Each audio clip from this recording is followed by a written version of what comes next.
With the zombie army wreaking havoc, the heavily guarded CDC has fallen. The survivors had to go to the next military base for protection. When they arrived at the highway, they found the situation. There are many abandoned cars parked here. Must be blocked here when the end times come. This is when there is a problem with the cooling system of the RV, and the repair will definitely take some time. They can also take this opportunity to search for something useful. T-Dog and Daryl were responsible for extracting the gasoline from the car. Carol also found some nice clothes that her husband would not allow her to wear before. Shane also found a load of mineral water, an important commodity in a post-apocalyptic world. Glenn, who was fixing the car, was happy as a child. At this point, Rick spots a zombie in the distance with his sniper rifle. He wanted to shoot it, but another one appeared in the scope. He was about to shoot when Dale, on the car's roof, saw the scene. It was a swarm of zombies. Dale was on the car's roof and didn't dare to make a sound. Rick naturally also saw it and hurriedly crouched down to avoid being discovered. Rick could only run to the back as fast as he could and told everyone to hide. Lori pulled Carol under the car and hid. Carl and Sophia also got under the car. Shane also noticed at this point and pulled Glenn under the car. The zombies soon came towards the car. They just have to make no noise and wait for them to pass. But Andrea in the car was still concentrating on assembling her pistol and didn't notice what was happening outside. But soon, she finally sensed that something was wrong and turned her head to take a look, which directly made her scalp tingle, and she hurriedly crouched down. Rick, under the car, also instructed his wife not to be nervous or make a sound. The only one who did not hide is T-Dog. His size is difficult to fit under the car, but at this time, his arm artery was cut open, and he did not dare to make a sound even if it hurt, so he could only find a place to hide. The zombie has come up next to Rick and the others. Carl was very nervous. Rick, on the other side,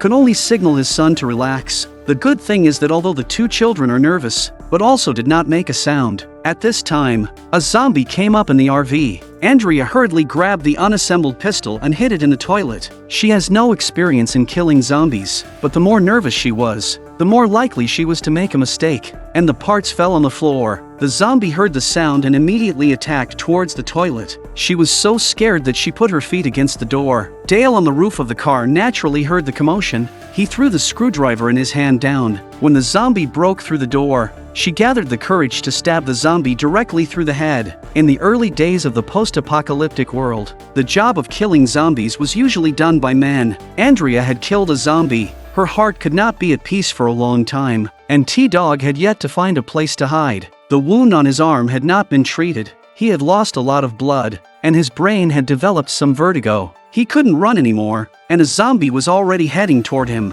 At this time, Daryl arrived and used his bow and arrow to sneak up on the zombie. T-Dog had been stunned into unconsciousness. Daryl had to use the zombie's corpse to cover him and then cover himself with a corpse, hoping this could hide from the zombies. Soon, the zombie herd has come here. Is it life or death? They can only leave it to fate. About 10 minutes later, the zombie army had gone far away. Daryl picked up T-Dog. Rick also breathed out a sigh of relief. Carl smiled up at him, but Sophia inadvertently called out, which also attracted the attention of the zombies who did not keep up with the zombie army. Sophia could only cry and move to the other side. Lori covered Carol's mouth with a deadly grip. Rick was desperate to save the child. Sophia, in desperation, ran out of the road guardrail towards the direction of the forest. Rick was also the first to rush out without considering his safety. Others found no more zombies and also rushed to gather. Sophia ran all the way, with the zombies in hot pursuit. I don't know how long she ran. She fell to the ground. When she got up,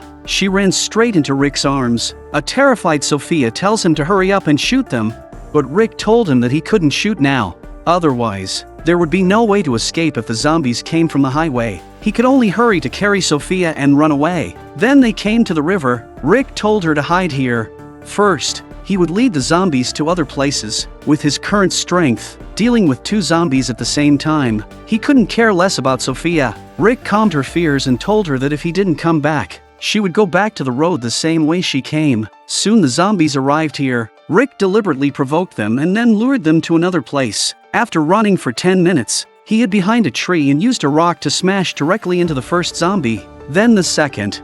But surprisingly, Sophia was gone. The others didn't see her on the road. Rick told the story of the situation and was met with Shane's mockery. Rick didn't retort. He just wanted to find Sophia as soon as possible. The four followed Daryl in his search. as he is an expert inside the jungle. Finally, they follow the trail and find this place. In his analysis, Sophia was, of course, perhaps frightened by what she saw. Rick then decided to continue his search with Daryl while Shane and Glenn returned to the road to calm them down. The two of them keep searching along the north, and to their surprise, there are zombies here. It looks like Sophia's fate is in jeopardy. They kill the zombie. Daryl grabbed a long knife and stabbed it in the stomach. The two resisted nausea and turned out the flesh from the zombie's stomach. Looking at the shape of the meat, the zombie must have eaten a groundhog. Fortunately, it was not the missing Sophia. By late afternoon, Carol was standing helplessly by the side of the highway, finally waiting for Rick and Daryl to return. But unfortunately they could not find her daughter. Daryl said it was too late and dangerous, and they would continue the search in the morning. Carol blamed Rick for leaving her daughter in the middle of nowhere. Rick could only comfort her and tell her not to worry and said he had a plan to track her down. Carol, being a bit overwhelmed as a mother, began to blame Rick again for leaving her there alone in the first place and then leaving alone. Rick had to tell the situation again, saying that he had to lure away the zombies to ensure the child's safety. Carol questioned Rick, so small, how to return the child himself,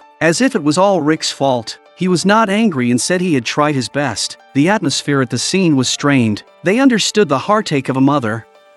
The next day, everyone gathered around, each with a cold weapon, and went to the woods again to look for Sophia. Even Carl wanted to join the search for his friend. Soon they found a tent. Everyone was praying that the child was inside, but when they opened it, it was just a long dead body. That's when they hear a bell ringing and head in that direction. There was a church here. The crowd quickly ran towards the house, hoping Sophia would be inside, but they opened the door and saw that 3 zombies were sitting inside. Rick and the 3 of them took out their cold weapons and went over. They rarely fight with zombies up close, so many viewers think Rick and their combat power are too weak. After all, the post-apocalyptic period requires experience. Sophia is not here. The bell outside rang again, and it turned out to be a timed horn. Then the group agreed to search around. Shane and Lori stayed behind. Since Lori beat him up last time, Shane has deliberately stayed away from the family. Shane was even preparing a new car, ready to leave the group quietly and start a new life. Unexpectedly, Andrea overheard their conversation and knew that Shane wanted to leave alone. She just wanted Shane to take her with him, as far away as possible. She felt that the team had a big problem and was not worth staying. Shane didn't say yes right away. He just said he would think about it. The group then prepares to continue their search for Sophia. Shane asked Daryl to lead the group forward and search for an hour and then return to the road while he and Rick were responsible for searching deeper. Carl also volunteered to follow his dad. Rick and his wife said a brief goodbye and wanted to leave the pistol with Lori, but Lori didn't want Rick to be unarmed, so she refused. Seeing the two excuses, Daryl gave his gun to Lori, claiming that he could use a crossbow. But this action made Andrea very upset, because Dale confiscated her gun because she didn't know how to use it properly. An hour later, Daryl and the others had found nothing and were heading back to the highway. But Carol was not happy about this. Why go back when you haven't found your daughter?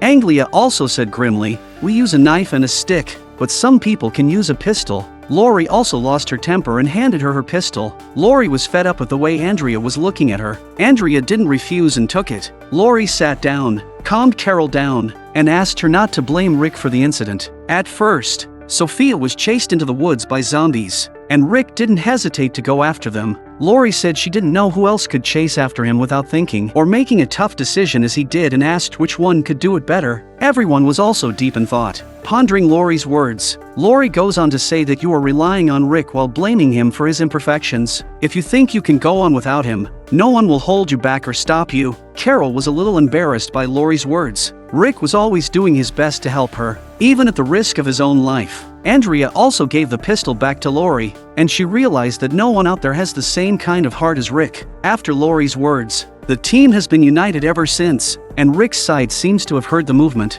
Get closer to see. It turns out to be a wild moose. Shane wanted to kill it for dinner, but Carl wanted to see it up close. The two old fathers were also looking at him with relief. Carl came closer and closer, but at this time, No!